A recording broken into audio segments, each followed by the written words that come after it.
സ്വാഗതം. പേടിക്കണ്ട, ഞാൻ പഠിച്ച് പഠിച്ചു അല്ലെങ്കിൽ പഠിപ്പിച്ച് പ്രാന്തായതൊന്നുമല്ല. എല്ലാ വീഡിയോ ഒരേപോലെ ചെയ്ത് കഴിഞ്ഞാൽ ശരിയാവില്ലല്ലോ, കുറച്ചൊക്കെ വെറൈറ്റി വേണ്ടടാ. Okay, welcome back to another YouTube video on ആ യൂട്യൂബ് ചാനൽ ട്രിപ്ലൈ ACCA മലയാളം. അപ്പോൾ ഇതുപോലത്തെ വെറൈറ്റി സാധനങ്ങളും എൻ്റെ പ്രാന്തുകളും അതേപോലെ തന്നെ ലൈവ്സും ACCA റിലേറ്റഡ് ആയിട്ടുള്ള എല്ലാ കണ്ടന്റ്സും ടൈമിൽ കിട്ടാൻ വേണ്ടി പെട്ടെന്ന് തന്നെ നമ്മളെ യൂട്യൂബ് ചാനലിലേക്ക് ഒന്ന് സബ്സ്ക്രൈബ് ചെയ്തേ. ഓക്കെ, നിങ്ങൾ ചെയ്തു എന്ന് വിശ്വസിക്കുന്നു. അപ്പോൾ ഇന്ന് നമ്മൾ നോക്കാൻ പോകുന്നത് ഓഡിറ്റ് ആൻഡ് അഷുറൻസ് എന്ന് പറയുന്ന F8 പേപ്പറിലെ ഒരു ഇമ്പോർട്ടൻ്റ് ഏരിയ ആണ്. വളരെ വെയിറ്റേജ് ഉള്ള, വളരെ റിപ്പീറ്റേഷൻ ഉള്ള, എക്സാമിനർ തന്നെ വളരെ ഇമ്പോർട്ടൻ്റ് ആണ് എന്ന് പറഞ്ഞു തരുന്ന ഒരു ഏരിയ ആണ് ഇന്റേണൽ കൺട്രോൾ. അതിൽ തന്നെ ഇന്റേണൽ കൺട്രോൾ ഡെഫിഷ്യൻസി എന്ന് പറഞ്ഞ് മിക്ക ക്വസ്റ്റ്യൻ പേപ്പേഴ്സിലും നമ്മൾ ചോദിച്ച് കണ്ടുവരുന്ന ഒരു ഏരിയ ആണ് നമ്മൾ ഇന്ന് നോക്കാൻ പോകുന്നത്. ഓക്കെ, അപ്പോൾ ഇന്റേണൽ കൺട്രോൾ ഡെഫിഷ്യൻസി എന്താ എന്ന് പറയുന്ന ഒരു വീഡിയോ ഉണ്ട്. അത് നിങ്ങൾ കണ്ടിട്ടില്ലെങ്കിൽ അത് കണ്ട് അത് മനസ്സിലാക്കി ഇവിടെ വന്നിരിക്കുക. ഓക്കെ, ഇനി നമ്മൾ നോക്കാൻ പോകുന്നത് ഇന്റേണൽ കൺട്രോൾ ഡെഫിഷ്യൻസിന്റെ ഒരു ക്വസ്റ്റ്യൻ കണ്ടു കഴിഞ്ഞാൽ എങ്ങനെ ഞാൻ അതിനെ അറ്റംപ്റ്റ് ചെയ്യണം, എങ്ങനെ ഞാൻ അതിനെ മനസ്സിലാക്കണം, അല്ലെങ്കിൽ എങ്ങനെ അതിനോട് ഹാൻഡിൽ ചെയ്യണം എന്നുള്ള കാര്യങ്ങളാണ് ഇന്ന് നമ്മൾ നോക്കാൻ പോകുന്നത്. ഓക്കെ, ശരി, നമുക്ക് നോക്കാം സമയം കളയാതെ. അപ്പോൾ ക്വസ്റ്റ്യൻ അപ്രോച്ച് ആണ് ഞാൻ ഫസ്റ്റ് പറഞ്ഞിട്ടുള്ളത്. എങ്ങനെ ഈ ക്വസ്റ്റ്യനെ അപ്രോച്ച് ചെയ്യണം, നിങ്ങൾ ഈ ക്വസ്റ്റ്യനിലേക്ക് പോകുമ്പോൾ എങ്ങനെ ഞാൻ ഈ ക്വസ്റ്റ്യൻ വായിക്കണം, എന്തൊക്കെ കാര്യങ്ങളാണ് ഞാൻ ശ്രദ്ധിക്കേണ്ടത്. അപ്പോൾ നിങ്ങൾ എപ്പോഴും ശ്രദ്ധിക്കണം, ഞാൻ കമ്പനീൻ്റെ ഉള്ളിലുള്ള ഒരാളാണ് എന്ന് വെച്ചാൽ ഞാൻ കമ്പനീൻ്റെ ഉള്ളിലുള്ള ഒരു മാനേജറാണ്. ഓക്കെ, ഇവിടെ ഇരിക്കുന്ന പോലത്തെ കമ്പനീൻ്റെ ഉള്ളിലത്തെ കാര്യങ്ങൾ, കമ്പനീൻ്റെ കാര്യങ്ങൾ നോക്കുന്ന ഒരു വ്യക്തിയാണ്. അപ്പൊ എൻ്റെ കൺസേൺ എന്ന് പറഞ്ഞു കഴിഞ്ഞാൽ ഒരു കമ്പനീൻ്റെ ഇന്റേണൽ കൺട്രോൾസിൽ ഉള്ള കുറവുകളാണ്. ഇന്റേണൽ കൺട്രോൾ എന്ന് പറയുമ്പോൾ നമ്മൾ ബേസിക്കലി ഞാൻ വളരെ ഡീറ്റെയിൽ ആയിട്ടുള്ള ഒരു വീഡിയോ ഇട്ടിട്ടുണ്ട്. അപ്പോൾ അതല്ലാതെ ഇപ്പോൾ ബേസിക് ആയിട്ട് പറയുകയാണെങ്കിൽ നമുക്ക് എന്താണ് ജസ്റ്റ് ഇന്റേണൽ കൺട്രോൾ എഫിഷ്യൻസി എന്ന് പറയുമ്പോൾ നമ്മൾ ബേസിക്കലി ഒരു റൂൾ സെറ്റ്സ് വെക്കും. നല്ല രീതിക്ക് നമ്മുടെ ബിസിനസ് പ്രവർത്തിക്കാൻ വേണ്ടി നമ്മൾ കുറച്ച് റൂൾ സെറ്റ്സ് വെക്കും. അതിൽ കുറച്ച് കുറവുകൾ ഉണ്ടാവാനുള്ള ചാൻസ് ഉണ്ട്. ഓക്കെ, ഒബിയസ്ലി നമ്മൾ നിയമങ്ങൾ ഉണ്ടാക്കുമ്പോൾ നിയമങ്ങളിൽ വിട്ടുവീഴ്ചകളും കുറവുകളും ഒക്കെ ഉണ്ടാവും. അപ്പോൾ അങ്ങനെ കുറവുകൾ വരുമ്പോൾ ഒബിയസ്ലി അവിടെ ഫ്രോഡും അതേപോലെ തന്നെ നമ്മളുടെ വേറെ ബിസിനസ്സിനെ കുറെ എഫക്റ്റ് ചെയ്യാനുള്ള കാര്യങ്ങൾ ഉണ്ടാകാനുള്ള ചാൻസ് ഉണ്ട്. അപ്പോൾ അങ്ങനത്തെ കാര്യങ്ങൾ ഐഡന്റിഫൈ ചെയ്യുന്ന ബിസിനസ്സിന്റെ കാര്യങ്ങൾ ആലോചിച്ച് ടെൻഷൻ അടിക്കുന്ന ഒരു വ്യക്തിയായി നിങ്ങൾ മാറണം. ഓക്കെ, ബിസിനസ്സിന്റെ കാര്യം, എൻ്റെ ബിസിനസ് ആണ് ഇത് എന്ന് തന്നെ ആലോചിച്ച് ആ രീതിക്ക് എന്ത് ചെയ്യണം, എക്സാമിൽ ഈ ക്വസ്റ്റ്യനെ വായിക്കണം. അതായിരിക്കണം നിങ്ങളുടെ പെർസ്പെക്റ്റീവ്. ഇത് എൻ്റെ ബിസിനസ്സിനെ എഫക്റ്റ് ചെയ്യുന്ന ഒരു സംഭവമാണോ, ഇത് എൻ്റെ ബിസിനസ്സിനെ എന്തെങ്കിലും അതിൻ്റെ പ്രവർത്തനങ്ങളിലെയോ അല്ലെങ്കിൽ എൻ്റെ സെയിൽസിനെയോ അല്ലെങ്കിൽ എൻ്റെ കസ്റ്റമേഴ്സിനെ എൻ്റെ എല്ലാ കാര്യത്തിനെയും എഫക്റ്റ് ചെയ്യുന്ന എന്തെങ്കിലും കാര്യങ്ങളാണോ ഇവിടെ നടക്കുന്നത്. അങ്ങനെ എഫക്റ്റ് ചെയ്യുന്ന കാര്യങ്ങളാണെങ്കിൽ അത് ഇന്റേണൽ കൺട്രോൾ ഡെഫിഷ്യൻസി ആണ്. എന്തുകൊണ്ട് ഇത് ഇങ്ങനെ ചിന്തിക്കണം? കാരണം ACCക്ക് ഭയങ്കര ഇഷ്ടമുള്ള ഒരു സംഭവമാണ് ഈ ഇന്റേണൽ കൺട്രോൾ ഡെഫിഷ്യൻസിയിൽ ഓഡിറ്റ് റിസ്ക് കൊണ്ട് എഴുതി വെക്കുന്നത്. ഓക്കെ, അവർ അതിലെന്ത് ചെയ്യും, കുറച്ച് അവിടെ 2-3 ഓഡിറ്റ് റിസ്ക് അവിടെ ഇവിടെ ഒളിപ്പിച്ച് വെക്കും. അപ്പോൾ നമ്മൾ ഓഡിറ്റ് റിസ്ക് പഠിക്കുന്നുണ്ട്, ഇന്റേണൽ കൺട്രോൾ ഡെഫിഷ്യൻസി പഠിക്കുന്നുണ്ട്, ഇത് രണ്ടും പഠിച്ചിട്ട് നമ്മൾ എന്ത് പോകുന്നത്, എക്സാമിന് പോയിരിക്കുന്നത് അല്ലേ. അപ്പോൾ ഇവിടെ ഈ ഒരു പെർസ്പെക്റ്റീവിൽ നമ്മൾ ചിന്തിച്ചില്ലെങ്കിൽ നമ്മൾ അറിയാതെ എന്ത് ചെയ്തു പോകും, ഓഡിറ്റ് റിസ്കുകൾ ഐഡന്റിഫൈ ചെയ്തു പോകും. അതൊരു പ്രശ്നമാണ്. ഓക്കെ, അപ്പോൾ അത് ശ്രദ്ധിക്കണം. നിങ്ങളൊരു ഇന്റേണൽ മാനേജറാണ്, ഒരു 10 വട്ടം ഇങ്ങനെ മനസ്സിൽ പറഞ്ഞു ഞാൻ ഈ കമ്പനീൻ്റെ ഉള്ളിലത്തെ ആളാണ്, എൻ്റെ കമ്പനിയാണ് എന്നുള്ളത് മനസ്സിൽ ഒരു 10 വട്ടം പറഞ്ഞിട്ട് എക്സാമിൻ്റെ ക്വസ്റ്റ്യൻ വായിക്കുക. ഓക്കെ, സെറ്റ് അല്ലേ? ഓക്കെ, ശരി. ഇനി അടുത്തത് നമ്മൾ നോക്കുമ്പോൾ എന്താണ്, ഇവിടെ കുറെ ഡിഫറെൻറ്റ് സിസ്റ്റംസ് ഉണ്ട്. ഓക്കെ, ഡിഫറെൻറ്റ് സിസ്റ്റംസ് എന്ന് പറയുമ്പോൾ ഓരോ സിസ്റ്റത്തിലുള്ള ഡെഫിഷ്യൻസി ആയിരിക്കും നമുക്ക് പറഞ്ഞു തരുന്നുണ്ടാവുക. ആ സിസ്റ്റത്തിലെ ഡെഫിഷ്യൻസി ആയിരിക്കും നമുക്ക് എന്ത് ചെയ്യേണ്ടി വരിക, ഐഡന്റിഫൈ ചെയ്യേണ്ടി വരിക. ഓക്കെ, അപ്പോൾ ഏതൊക്കെ സിസ്റ്റംസ് ആണ് നോക്കുക. ഫസ്റ്റ് ആൻഡ് ഫോർമോസ്റ്റ് ഏറ്റവും ഇമ്പോർട്ടൻ്റ് ആയിട്ടുള്ള സിസ്റ്റം ആണ് നമ്മുടെ സെയിൽസ് സിസ്റ്റം എന്ന് പറഞ്ഞു കഴിഞ്ഞാൽ. ഏറ്റവും ഇമ്പോർട്ടൻറ്റും വളരെ ഫ്രീക്വൻ്റ് ആയിട്ട് ടെസ്റ്റ് ചെയ്യുന്ന ഒരു സിസ്റ്റമാണ് സെയിൽസ് സിസ്റ്റം. കുറെ ഡെഫിഷ്യൻസീസ് കണ്ടുപിടിക്കാനും അതെല്ലാം മനസ്സിലാക്കാനും ഉള്ള ഒരു സിസ്റ്റമാണ് സെയിൽസ് സിസ്റ്റം. സെയിൽസ് സിസ്റ്റത്തിലെ ഡെഫിഷ്യൻസീസ് മനസ്സിലാക്കി കഴിഞ്ഞാൽ പിന്നെ അതിന് നേരെ ഓപ്പോസിറ്റ് ആയിട്ട് നമുക്ക് എഴുതാൻ പറ്റുന്നതാണ് പർച്ചേസ് സിസ്റ്റം. സെയിൽസ് സിസ്റ്റം എന്താണോ അതിന് നേരെ ഓപ്പോസിറ്റ് നിൽക്കുന്നതാണ് പർച്ചേസ് സിസ്റ്റം എന്ന് പറയുന്നത്. അടുത്തത് നമ്മൾ നോക്കുമ്പോൾ നമുക്ക് എന്തുണ്ട്, ഒരു മിനിറ്റ്, നമുക്ക് എന്തുണ്ട്, ഇൻവെന്ററി സിസ്റ്റം ഉണ്ട്. അതേപോലെ തന്നെ നമുക്ക് പേറോൾ സിസ്റ്റം ഉണ്ട്, ക്യാഷ് അല്ലെങ്കിൽ ബാങ്ക് സിസ്റ്റം ഉണ്ട്, പിന്നെ നോൺ കറണ്ട് അസറ്റ് സിസ്റ്റം. ഇതാണ് മെയിൻലി നമ്മുടെ ACCA F8 പേപ്പറിൽ ടെസ്റ്റ് ചെയ്യുന്ന സിസ്റ്റംസ്. ഇതിൽ പ്രത്യേകത എന്താ വെച്ച് കഴിഞ്ഞാൽ ഏതെങ്കിലും ഒരു സിസ്റ്റം പഠിച്ചു കഴിഞ്ഞാൽ, ഇപ്പൊ നിങ്ങൾ സെയിൽസ് സിസ്റ്റം പഠിച്ചു. ഇപ്പൊ നിങ്ങൾ സെയിൽസ് സിസ്റ്റം പഠിച്ചു കഴിഞ്ഞാൽ പിന്നെ നിങ്ങൾക്ക് ബാക്കിയുള്ള സിസ്റ്റംസ് ഒക്കെ ഏകദേശം ഒരേപോലെ തന്നെ എന്ത് ചെയ്യാൻ പറ്റും, പഠിച്ചു പോകാൻ പറ്റും. അവിടെയുള്ള ഡെഫിഷ്യൻസിക്കൊക്കെ വളരെയധികം റിപ്പീറ്റേഷൻസ് വരുന്നതാണ്. ഓക്കെ, അപ്പോൾ അത് മനസ്സിലാക്കുക. ഒരു സിസ്റ്റം പഠിച്ചാൽ തന്നെ പിന്നെ എല്ലാ സിസ്റ്റത്തിലും ഏകദേശം അതേപോലെയുള്ള കാര്യങ്ങളായിരിക്കും വരുന്നുണ്ടാവുക. ഓക്കെ, ഇനി എങ്ങനെ നമുക്ക് ഇതിനെ ഐഡന്റിഫൈ ചെയ്യാം, അല്ലെങ്കിൽ ഇതിന്റെ മാർക്കിംഗ് സ്കീം എങ്ങനെയാണ് വരുന്നത്? നോർമൽ ഒരു ഡെഫിഷ്യൻസിന്റെ ക്വസ്റ്റ്യനിൽ നമ്മൾ ഇതിനെ 3 സെക്ഷനായിട്ട് ഡിവൈഡ് ചെയ്യും. അപ്പോൾ ആദ്യം അവിടെ ചിലപ്പോൾ ഈ ഐഡന്റിഫിക്കേഷനും അതേപോലെ എക്സ്പ്ലനേഷനും ചോദിച്ചേക്കാം. ഇത് ഐഡന്റിഫൈ ചെയ്യാനും അതേപോലെ അത് എക്സ്പ്ലെയിൻ ചെയ്യാനും. പിന്നെ അവിടെ ഒരു കൺട്രോൾ റെക്കമെൻഡേഷൻ കൊടുക്കാൻ പറഞ്ഞേക്കാം. ഇത് ആണ് ഒരു ബേസിക് റിക്വയർമെന്റ് 2 മാർക്കിന്. പിന്നെ ചിലപ്പോൾ 3 മാർക്കിന് ചോദിച്ചേക്കാം. 3 മാർക്കിന് ചോദിക്കുമ്പോൾ അവിടെ ഒരു ടെസ്റ്റ് ഓഫ് കൺട്രോൾ എന്ന് പറയുമ്പോൾ നിങ്ങൾ എന്താണോ കൺട്രോൾ റെക്കമെൻഡേഷൻ കൊടുത്തത് അതെങ്ങനെ ടെസ്റ്റ് ചെയ്യാം എന്ന് പറയുന്ന ഒരു ടെസ്റ്റ് ഓഫ് കൺട്രോളും നിങ്ങൾ എന്ത് കൊടുക്കേണ്ടി വരും. അതിനൊരു മാർക്കാണ് 1 മാർക്ക് ഫോർ റെലവൻറ്റ് ടെസ്റ്റ് എന്ന് പറയുന്നുണ്ട്. ശരി, ഇനി എങ്ങനെ ഇത് ഐഡന്റിഫൈ ചെയ്യാം എന്ന് നോക്കാം. ഓക്കെ, എങ്ങനെ ഐഡന്റിഫൈ ചെയ്യാം? ഞാൻ പറഞ്ഞു, എപ്പോഴും ബിസിനസ്സിനെ ഇമ്പാക്റ്റ് എന്ന് ചെയ്യുന്ന കാര്യങ്ങളാണ് നമ്മൾ നോക്കാൻ പോകുന്നത്, അല്ലേ? നമുക്കൊരു എക്സാമ്പിൾ നോക്കാം, എന്താണ് ഈ ബിസിനസ്സിനെ എഫക്റ്റ് ചെയ്യുന്ന ഒരു സംഭവം എന്നുള്ളത്. അപ്പോൾ ഈ ഒരു വ്യക്തി, എന്താ ഇപ്പോൾ എൻ്റെ പേരെടുക്കുക, അഹമ്മദ് എന്ന് എടുക്കട്ടെ. എൻ്റെ രണ്ടാമത്തെ പേര്, എൻ്റെ പേര് Rizan Ahmed, I mean ACC affiliate. അപ്പോൾ ഈ ഇവൻ്റെ പേര് അഹമ്മദ് ആണെന്ന് ഇരിക്കട്ടെ. ഓക്കെ, ഇവൻ നല്ലവനാണോ ഫ്രോഡാണോ എന്നൊന്നും നമുക്ക് അറിയില്ല. ചിലപ്പോൾ ഫ്രോഡ് ആയിരിക്കാം, പക്ഷെ ഞാൻ കുറച്ച് ഡീസൻ്റ് ആക്കാം കേട്ടോ. ഓക്കെ, ഞാൻ ഡീസൻ്റ് ആണേ. ഓക്കെ, ശരി. പിന്നെ അപ്പോൾ ഈ ആളാണ് എൻ്റെ അക്കൗണ്ട്സിൽ ഇരിക്കുന്നത്. എന്തെങ്കിലും പൈസ കിട്ടാനുണ്ടെങ്കിൽ ആ പൈസ കളക്ട് ചെയ്യുന്നതും ഈ പറയുന്ന അഹമ്മദാണ്. ഓക്കെ, പൈസ കളക്ട് ചെയ്യുന്നത് ആരാണ്? അഹമ്മദാണ്. ഈ പൈസ കളക്ട് ചെയ്യുന്നതും അഹമ്മദാണ്. അതേപോലെ തന്നെ അത് ബുക്സിൽ റെക്കോർഡ് ചെയ്യുന്നതും അഹമ്മദാണ്. ഓക്കെ, ബുക്സ് കളക്ട് ചെയ്യുന്നതും അഹമ്മദാണ്, അതേപോലെ ബുക്സിൽ റെക്കോർഡ് ചെയ്യുന്നതും അഹമ്മദാണ്. ഇനി ബാങ്ക് ട്രാൻസ്ഫർ, ഈ ബാങ്കിലൊക്കെ കൊണ്ടുപോയി അടയ്ക്കണം, അല്ലെ? ആ ബാങ്ക് ട്രാൻസ്ഫർ നടത്തുന്നതും ആരാണ്? അഹമ്മദാണ്. ഇനി ആ മാസം അവസാനം ആകുമ്പോൾ നമ്മളൊരു പ്രോസസ്സ് ചെയ്യും, അതിന്റെ പേരാണ് റീകൺസിലിയേഷൻ. എന്ന് വെച്ചാൽ നമ്മളെ ബാങ്ക് സ്റ്റേറ്റ്മെന്റും നമ്മളെ ബുക്സും ഒരേപോലെ തന്നെയാണോ ഇരിക്കുന്നത് എന്നുള്ള പ്രോസസ്സ് ഉണ്ട്. BRS എന്ന് നമ്മൾ പറയും, ബാങ്ക് റീകൺസിലിയേഷൻ സ്റ്റേറ്റ്മെന്റ്. അതെല്ലാം മാസം നമ്മൾ ചെയ്യും. അപ്പൊ ആ മാസം നമ്മൾ ചെയ്യുമ്പോൾ അത് ചെയ്യുന്നതും ആരാണ്? ഈ പറയുന്ന അഹമ്മദാണ്. അപ്പൊ ഇതെല്ലാം ചെയ്യുന്നത് ഒരൊറ്റ വ്യക്തിയാണ്, അല്ലെ? ഇതെല്ലാം ചെയ്യുന്നത് ഒരൊറ്റ വ്യക്തിയാണ്. ഇത് നിങ്ങളുടെ ക്വസ്റ്റ്യനിലുള്ള ഒരു സിനാരിയോ ആണെന്ന് വിചാരിക്കും. ഇതെല്ലാം ചെയ്യുന്നത് ക്ലോസ്ലി റിലേറ്റഡ് ആയിട്ടുള്ള ആക്ടിവിറ്റീസാണ്, അല്ലെ? ഇത് പൈസ വാങ്ങിക്കുന്നതും അത് റെക്കോർഡ് ചെയ്യുന്നതും ബാങ്ക് ട്രാൻസ്ഫർ പ്രിപ്പയർ ചെയ്യുന്നതും അത് റീകൺസൈൽ ചെയ്യുന്നതും എല്ലാം ക്ലോസ്ലി റിലേറ്റഡ് ആയിട്ടുള്ള ആക്ടിവിറ്റീസ് അല്ലേ? ഇതെല്ലാം ചെയ്യുന്നത് ആരാ? അഹമ്മദാണ്.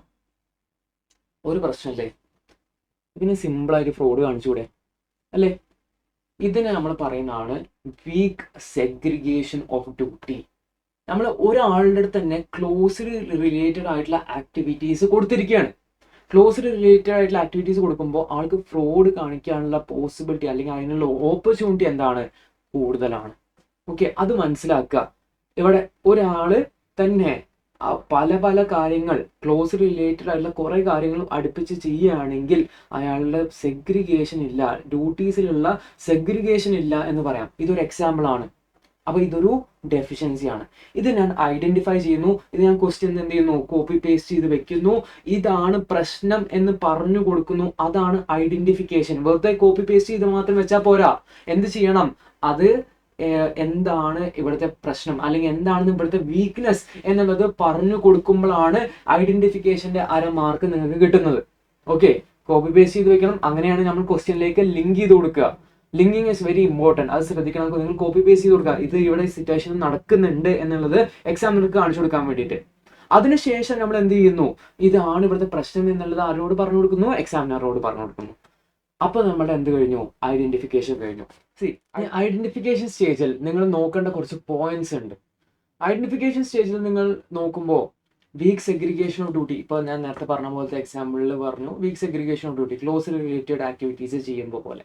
പിന്നെ സീനിയോറിറ്റി ഓഫ് സ്റ്റാഫ്, അതിൽ നമ്മൾ പറയുന്നതാണ് ഇപ്പോൾ ക്ലർക്സ്, വലിയ ആൾക്കാർ ചെയ്യേണ്ട പണി ക്ലർക്സ് തന്നെ ചെയ്യുകയാണ് എന്നൊക്കെ പറയുമ്പോൾ നമ്മൾ എപ്പോഴും ശ്രദ്ധിക്കണം, അവിടെ സീനിയോറിറ്റി ഉണ്ടോ, ഇവർക്ക് ഇത് ചെയ്യാൻ പറ്റുമോ? അല്ലെങ്കിൽ ഇപ്പോൾ ക്രെഡിറ്റ് ലിമിറ്റ് സെറ്റ് ചെയ്യുന്നത് സെയിൽസ് സ്റ്റാഫ് ആണ് എന്നൊക്കെ പറയുമ്പോൾ നമ്മൾ പറയാം, ഓക്കെ, ഇവർ സെയിൽസ് സ്റ്റാഫ് ഇത് ചെയ്യാനുള്ള ഒരു എക്സ്പീരിയൻസോ അല്ലെങ്കിൽ അത്ര സീനിയർ ആയിട്ടുള്ള ഒരാളാണോ എന്ന് നമ്മൾ എന്ത് ചെയ്യണം? ചിന്തിക്കണം.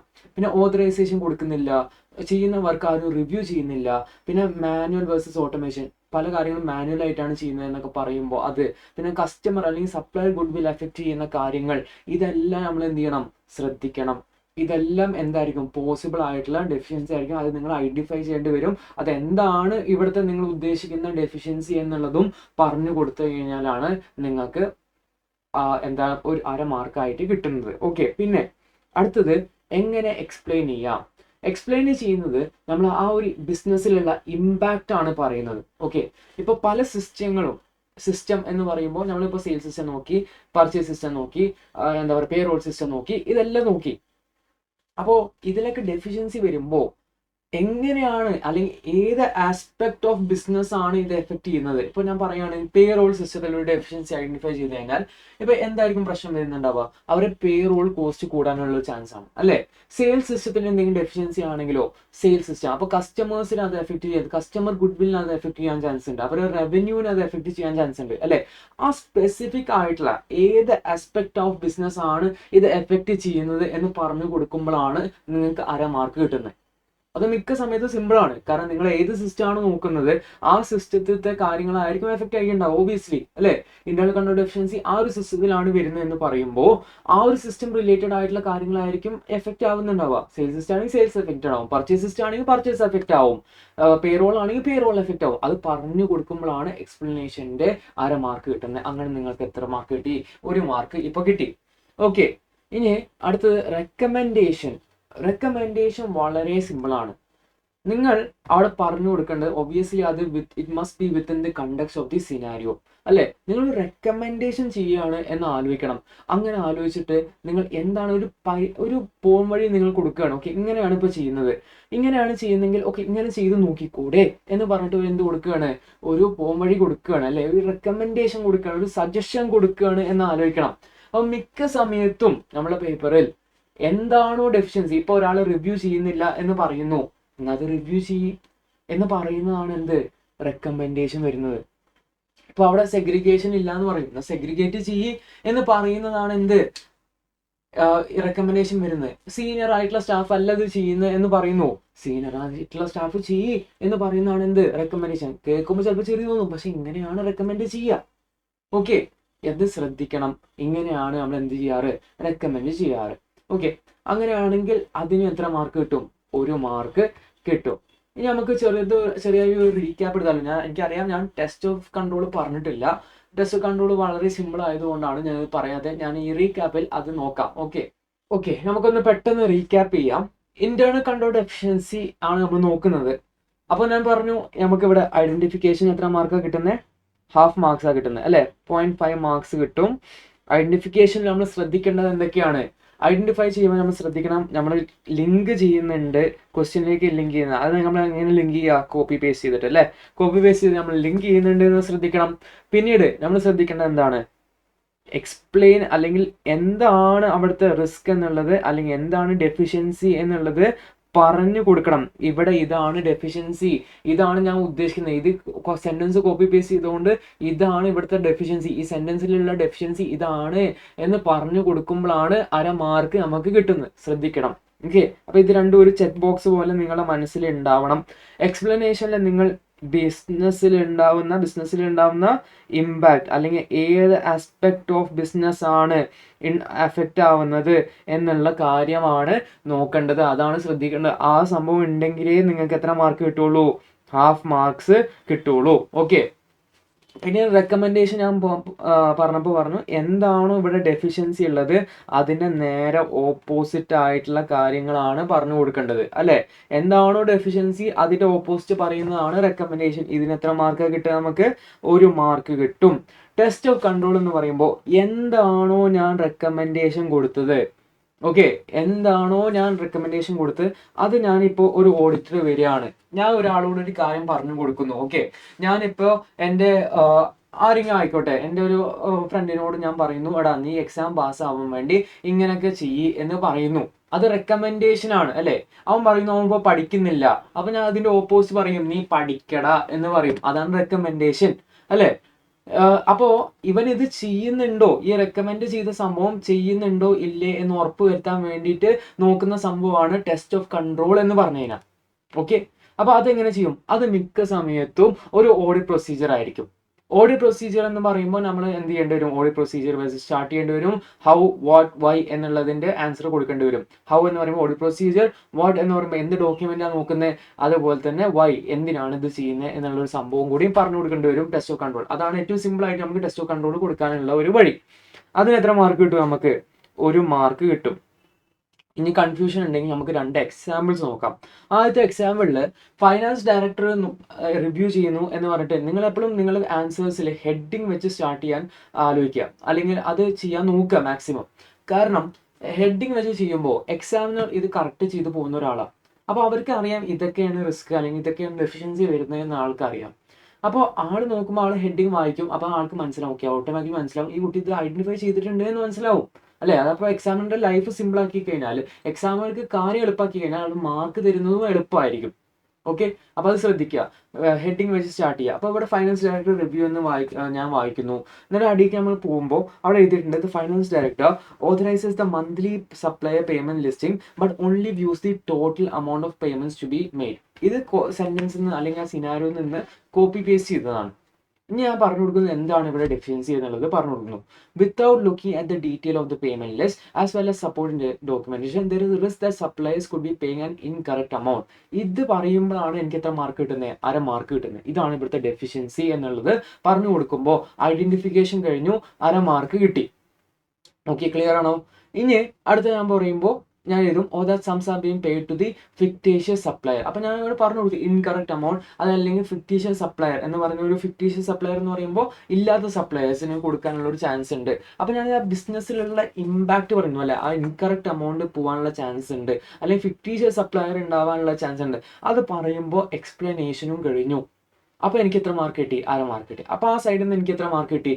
1 മാർക്ക് കിട്ടി. ഇനി നോക്കിക്കേ, ഈ റെക്കമെൻഡേഷൻ നോക്കിക്കേ. റെക്കമെൻഡേഷൻ നോക്കുമ്പോൾ ഇവിടെ എന്താണോ നടക്കാത്തത് അതിന്റെ നേരെ ഓപ്പോസിറ്റ് ആയിരിക്കും റെക്കമെൻഡ് ചെയ്തിട്ടുണ്ടാവുക. ഇവിടെ ടോട്ടൽ നോക്കാത്തതാണ് പ്രശ്നം. ഇനി നോക്കിക്കേ, ടോട്ടൽ നോക്കണം, എന്നിട്ട് അത് എന്ത് ചെയ്യണം? റിവ്യൂ ചെയ്യണം, എന്നിട്ട് അതെല്ലാം എവിഡൻസ് ചെയ്യണം എന്നുള്ള കാര്യങ്ങളായിരിക്കും ഇവിടെ പറഞ്ഞിട്ടുണ്ടാവുക. നോക്കിക്കേ, അത് തന്നെയായിരിക്കും പറഞ്ഞത്. നിങ്ങൾ തന്നെ വായിച്ചു നോക്കിയാൽ മതി. ഓക്കെ, ഇനി അതിന്റെ ടെസ്റ്റ് ഓഫ് കൺട്രോൾ. ഇനി നമുക്കിവിടെ നോക്കേണ്ടത് ഇയാൾ ഇത് മൊത്തത്തിൽ നോക്കിയിട്ടുണ്ടോ, അത് റിവ്യൂ ചെയ്തിട്ടുണ്ടോ, അത് എവിഡൻസ് ചെയ്തിട്ടുണ്ടോ എന്നുള്ള കാര്യങ്ങളാണ്. ഞാൻ എന്ത് ചെയ്യും? ഒരു സാമ്പിൾ എടുക്കും. അത് ഇയാൾ നോക്കിയിട്ടുള്ള ഡോക്യുമെന്റ്സിന്റെ ഒരു സാമ്പിൾ എടുത്ത് അത് റിവ്യൂ ചെയ്ത് അവിടെ ആളുടെ സൈനും കാര്യങ്ങളും ഒക്കെ ഉണ്ടോ എന്നുള്ളത് ഉറപ്പ് വരുത്തും. ഇതാണ് ടെസ്റ്റ് ഓഫ് കൺട്രോൾ വരുന്നത്. സിമ്പിൾ അല്ലേ? ഇതിന് 1 മാർക്ക് കിട്ടും. ആൾ എന്താണോ അവിടെ ചെയ്യാൻ നമ്മൾ പറഞ്ഞു കൊടുത്ത് അത് ചെയ്തിട്ടുണ്ടോ ഇല്ലേ എന്നുള്ളത് ഉറപ്പ് വരുത്തുമ്പോഴാണ് നമുക്ക് എത്ര മാർക്ക് കിട്ടുന്നത്? 1 മാർക്ക് കിട്ടുന്നത്. ഇപ്പോൾ വേറൊരു എക്സാമ്പിൾ നമുക്ക് നോക്കാം. ഇവിടെ ബാങ്ക് റീകൺസിലിയേഷൻ്റെ കാര്യം ഞാൻ പറഞ്ഞിട്ടുള്ള എക്സാമ്പിൾ തന്നെയാണ് അല്ലേ? അപ്പോൾ ഇവിടെ company maintains 4 bank accounts but only the main current account is reconciled on A monthly basis with the other 3 bank accounts being reconciled quarterly. അപ്പോൾ മന്ത്ലി ചെയ്യുന്നില്ല, ബാക്കിയെല്ലാം 4 ബാങ്ക് അക്കൗണ്ട് ഉണ്ടായിട്ട് പോലും 3 അക്കൗണ്ട്സിനെ 3 മാസം കൂടുമ്പോഴാണ് എന്ത് ചെയ്യുന്നുള്ളൂ? BRS അല്ലെങ്കിൽ ബാങ്ക് റീകൺസിലേഷൻ ചെയ്യുന്നുള്ളൂ. മന്ത്ലി ബേസിസിൽ ചെയ്തില്ലെങ്കിൽ നമുക്ക് പെട്ടെന്ന് എന്ത് ചെയ്യാൻ പറ്റില്ല? എറർ ഐഡന്റിഫൈ ചെയ്യാൻ പറ്റില്ല. അതാണ് ഇവിടുത്തെ വീക്ക്നെസ്. അത് ഐഡന്റിഫൈ ചെയ്യുന്നു, എക്സ്പ്ലെയിൻ ചെയ്യുന്നു, 1 മാർക്ക് കിട്ടുന്നു. അപ്പോൾ മാസം ചെയ്യുന്നില്ല എന്നുള്ള പ്രശ്നം. അപ്പോൾ എന്തായിരിക്കും റെക്കമെൻഡേഷൻ? അതെ, മാസം ചെയ്തു കൊടുക്കണം എന്ന് പറയുമ്പോഴാണ് അത് എക്സ്പ്ലനേഷൻ ആയി മാറുന്നത് അല്ലേ? ഇനി അത് ടെസ്റ്റ് ഓഫ് കൺട്രോൾ ഇത് മാസം ചെയ്തോ ഇല്ലേ എന്ന് നോക്കണം അല്ലേ? അത് ഒരാൾ റിവ്യൂ ചെയ്തിട്ടുണ്ടോ എന്ന് നോക്കണം. അപ്പോൾ എന്താ, നമ്മൾ ആ ബാങ്ക് റീകൺസിലേഷൻ ഒരു സാമ്പിൾ എടുക്കുക, അതിൽ എല്ലാം മാസം ചെയ്യുന്നില്ലേ നോക്കുക, അതേപോലെ റിവ്യൂ ചെയ്യുന്നില്ലേ എന്ന് നോക്കുമ്പോൾ അതെന്തായി മാറി? ടെസ്റ്റ് ഓഫ് കൺട്രോൾ ആയി മാറി. ഇത്രയേ ഉള്ളൂ മക്കളെ. ഇന്റേണൽ കൺട്രോൾഡ് എഫിഷ്യൻസി എന്ന് പറഞ്ഞാൽ ഇത്രയും സിമ്പിൾ ആയിട്ടുള്ളൊരു സംഭവമാണ്. അതുകൊണ്ട് ഇത് തെറ്റിക്കരുത് എന്ന് പറയും ചില മൊയിലാക്കന്മാര്. അപ്പോൾ അത് ഞാനും പറയുന്നു, ഇനി ഇത് തെറ്റിക്കരുത്. ഇതിൽ വരുന്ന ക്വസ്റ്റ്യൻസ് ഐഡന്റിഫൈ ചെയ്യാനും എക്സ്പ്ലെയിൻ ചെയ്യാനും റെക്കമെൻഡേഷൻ കൊടുക്കാനും അതിന്റെ ടെസ്റ്റ് ഓഫ് കൺട്രോൾ കൊടുക്കാനും നിങ്ങൾക്ക് സെറ്റായി എന്ന് ഞാൻ വിശ്വസിക്കുന്നു. ഓബിയസ്ലി കൂടുതൽ സെറ്റാക്കാൻ വേണ്ടി എന്ത് ചെയ്യണം? ഒരുപാട് ക്വസ്റ്റ്യൻസ് ഇരുന്ന് പ്രാക്ടീസ് ചെയ്യണം. പ്രാക്ടീസ് ചെയ്യുന്തോറും സെറ്റായി വരും. സിസ്റ്റംസിലെ കാര്യങ്ങൾ പഠിക്കണം. നമ്മൾ കുറേ പ്രാക്ടീസ് ചെയ്യുമ്പോൾ കുറേ റിപ്പീറ്റേഷൻസ് കാണും. റിപ്പീറ്റേഷൻസ് കണ്ട് പഠിക്കണം. അങ്ങനെയാണ് നമ്മൾ ACCന്റെ AA എന്ന് പറഞ്ഞ പേപ്പർ പാസ് ആവുക. Practice and practice. അപ്പോൾ റിപ്പീറ്റേഷൻസ് കാണും. റിപ്പീറ്റേഷൻസ് കണ്ട് പഠിക്കണം. പഠിച്ചു കഴിഞ്ഞാൽ പാസ്സായി അഫിലിയേറ്റ് ആയി മാറും. പിന്നെ പോയി പണിയെടുത്ത് ACCA മെമ്പർ ആവാം. അപ്പോൾ അതിന് വേണ്ടിയിട്ട് പ്രവർത്തിക്കൂ. അത് ആലോചിച്ച് പ്രവർത്തിക്കൂ. പൈസ ഉണ്ടാവണ്ടേ? ഉണ്ടാവണം. അപ്പോൾ അതുവരെ ടൈസൊക്കെ ഉണ്ടാക്കാൻ നിങ്ങളും ആഗ്രഹിക്കുന്നുണ്ട് എനിക്കറിയാം. അതിനുവേണ്ടി ഞാനും പ്രാർത്ഥിക്കുന്നു. അടുത്ത വീഡിയോയിൽ കാണുന്നവരെ ഗുഡ് ബൈ.